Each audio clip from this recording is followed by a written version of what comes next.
You know that feeling when you walk out of a Sunday service and something just doesn't sit right?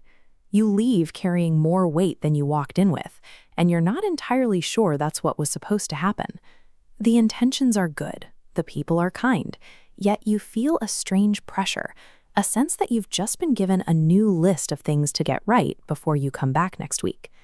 This isn't just about one bad Sunday. It's a pattern that a lot of people feel but don't have words for yet. It's an unspoken expectation that we should be constantly bringing more to the table. The friction we feel is a structural disconnect. We have taken a faith designed to be the ultimate relief and turned it into a high-pressure performance that we can never quite perfect. Part of this stems from how we deliver conviction. We have a long tradition of equating solemnity and rigid intensity with spiritual depth. Preachers often use urgent language because they genuinely care.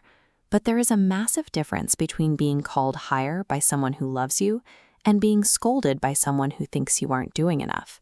Most people in those seats already arrived with a heavy load of anxiety.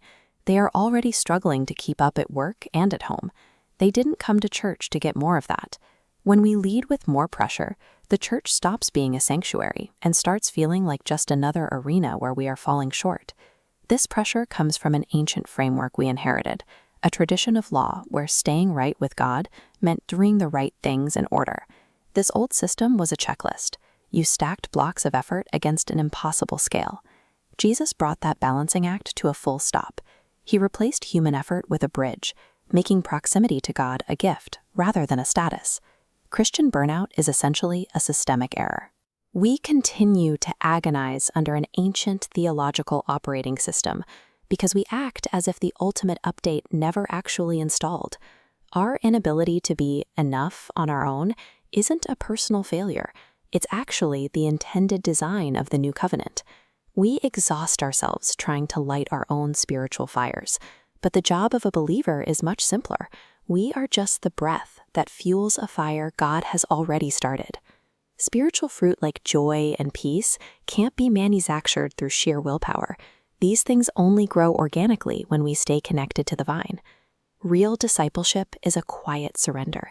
It's the practice of getting our ego out of the way so a life larger than our own can move through us. We often lean on the heavy language of dying to self and the cost of following Jesus. These are real concepts, but they can easily become an intimidating wall. The apostles certainly faced a high cost, but their actual headline was that death had been defeated.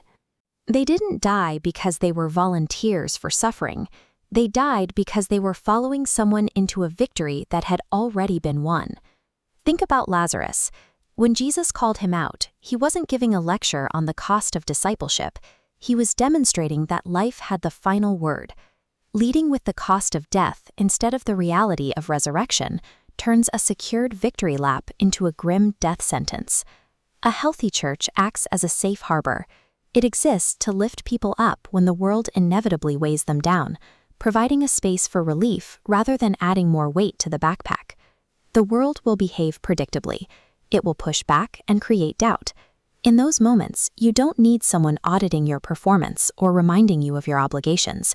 You need a community that says, "We knew this would be hard, but the celebration we know is true hasn't changed." Our singular responsibility is to quiet the internal noise and stop running the mental tapes of our own performance. It's about paying attention to the best relationship available to us. The pressure to bring your own fire or earn your place was never the assignment, because those requirements were satisfied long ago.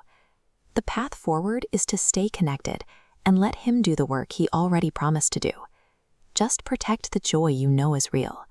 And when you get knocked down, come back to the people who already know how the story ends.